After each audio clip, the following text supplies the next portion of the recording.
স্বাস্থ্য অধিদপ্তরের নিয়মিত বুলেটিনে জানানো হয় ২৪ ঘন্টায় নতুন করে ১৮,৪৯৮টি নমুনা পরীক্ষায় ৩,৮৬৮ জনের দেহে করোনা ভাইরাস শনাক্ত হয়েছে। গত ২৪ ঘন্টায় যা পরীক্ষা হয়েছে তাতে শনাক্ত হয়েছে ৩,৮৬৮টি। ২৪ ঘন্টায় শনাক্তর হার ২০.৯১% এবং এ পর্যন্ত শনাক্তের হার ১৮.৭২%। এ পর্যন্ত শনাক্ত হয়েছে ১,৩০,৪৭৪ জন। ২৪ ঘন্টায় মৃত্যুবরণ করেছেন ৪০ জন এবং এ পর্যন্ত ১,৬৬১ জন। শনাক্ত বিবেচনায় মৃত্যুর হার ১.২৭%।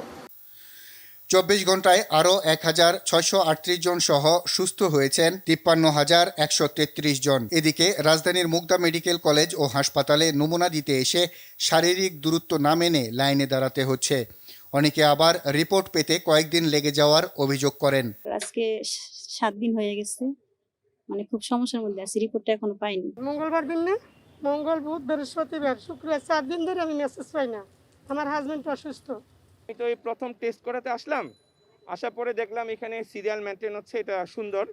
কারণ এখানে সিরিয়ালটা মেনটেন হলে এখানে ঢুকতে যে একটা ঝামেলা হয় এটা যেন না হয়। হাসপাতালের পরিচালক দাবি করেন নির্ধারিত সময়েই তারা রিপোর্ট দিচ্ছেন, তবে জনবলের সংকট থাকায় অনেক সময় কিছু সমস্যা হচ্ছে। আমাদের কোভিড হসপিটালে যে মনে করেন আমরা ৩ শিফট ডিউটি করাই, আবার এদিকে আবার ৭ দিন করে ১৪ দিন কোয়ারেন্টাইনে থাকে।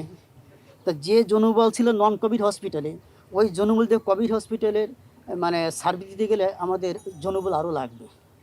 নারায়ণগঞ্জের কয়েকটি হাসপাতালে ঘুরে ভর্তি করাতে না পেরে এই রোগীকে মুগদা হাসপাতালে আনা হয়, কিন্তু অ্যাম্বুলেন্সেই অক্সিজেন লাগানো অবস্থায় মুখ দিয়ে রক্ত আসে তার।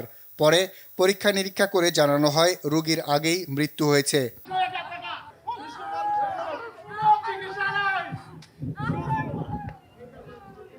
করোনা চিকিৎসার জন্য নির্ধারিত কুর্মিটোলা হাসপাতালেও স্বাস্থ্যকর্মী সংকটের অভিযোগ করলেন রোগীর স্বজনরা। নন পজিটিভ করোনা রোগীর জন্য আলাদা ওয়ার্ড দাবি করেন তারা। আর বাদল, RTV, ঢাকা।